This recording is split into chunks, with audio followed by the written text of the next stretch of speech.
Good morning. This is the day the Lord has made, so let us rejoice and be glad in it. I am Pastor Marianne Kellenbach, pastor at Living Faith Church, which is located in the community of tradition in Port St. Lucie, Florida. And today is Friday, February the 12th. 2021. This entire week we have been focused on prayer. And it's not about our prayer life, but it is about Jesus' prayer life and just how important prayer was for Jesus. And how many times, we may miss it a lot when we're reading the gospel. How many times Jesus goes off to a quiet place where he can pray. And sometimes he takes some of his disciples with him and sometimes he doesn't. Yesterday you had a chance to see how the disciples actually asked Jesus, so could you teach us how to pray? It's like they've been watching Jesus in when Jesus prays. And so now they said, could you teach us how to pray? They weren't quite sure how to pray. And so we know that prayer is any conversation that we have with God. But when we want the perfect prayer, that's totally complete, we go to what's called the Lord's Prayer. This is the prayer that Jesus had taught the disciples. And so I love the Lord's Prayer. I have found that in the times where I have been by someone's bedside who is very sick or who is near death and is unable to communicate, that prayer is deep in their heart. And so when I start to pray it, many times I will see the person's lips move, or they're squeezing my hand and saying, yes, I'm praying right along with you. Such a beautiful prayer. So that's what we focused on yesterday. Well, today we're going to take a look at Matthew's gospel, but it's actually, this story is contained in all three of the synoptic gospels. The synoptic gospels are Matthew, Mark, and Luke.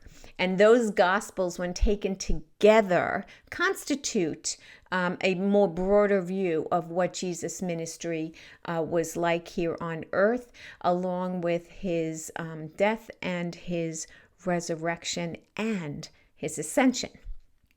So we're going to look at Matthew's version of this gospel of Jesus praying in the garden in Gethsemane, the garden that was called Gethsemane. So what has happened is the Passover meal had been celebrated with Jesus and the disciples that Thursday evening, the first evening of the Passover. And Jesus at that point, had raised the bread, had lifted the wine, and had said, I'm making a new covenant with you. Here is God incarnate saying, here is the new covenant in my blood, the new covenant in my body. And this covenant is for you and for all people for the forgiveness of sin. And so we are to do this in remembrance of Jesus so that we remember the promise that is made, the new covenant, that we are all forgiven and reconciled with God. And in Jesus' death and resurrection, we too die to our sinful selves and we are raised up again.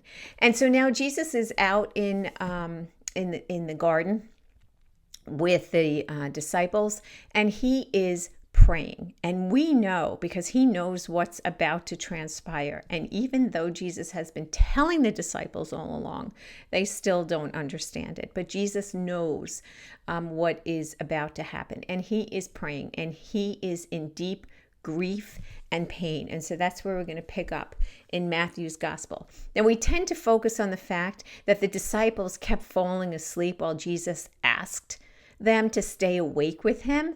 And we tend to focus on that. But instead, for today, in our devotion together, we're going to focus on the words and Jesus' prayer that he had to our Creator, Mother, Father, God. So let us begin. Matthew, chapter 26, verse 36 is where we start.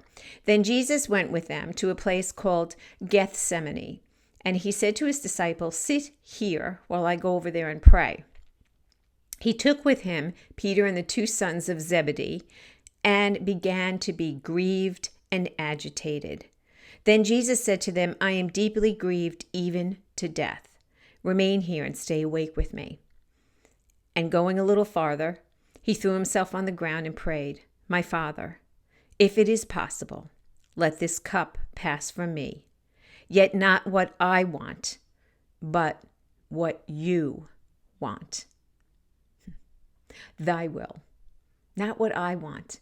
But if it's possible, please, I don't want to do this. Please. But it's not what I want. It's what you want. Then Jesus comes back and he sees the disciples are sleeping, and he speaks to them about that. And he says to them, stay awake and pray that you may not come into the time of trial.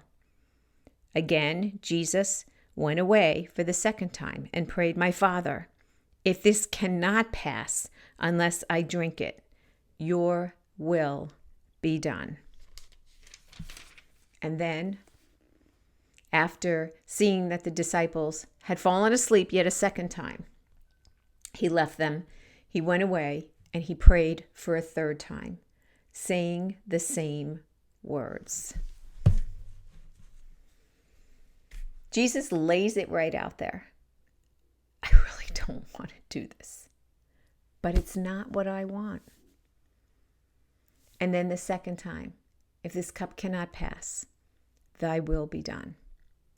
If this cup cannot pass, thy will be done. Those are the words that we pray. Thy will be done when we pray the Lord's Prayer. And how many times have we prayed and asked, really, God, I just don't want to do this? And how many times have we followed up with, but thy will be done? Sometimes I stop, I'll be honest, with the, I just don't want to do this. But then I eventually say, thy will be done.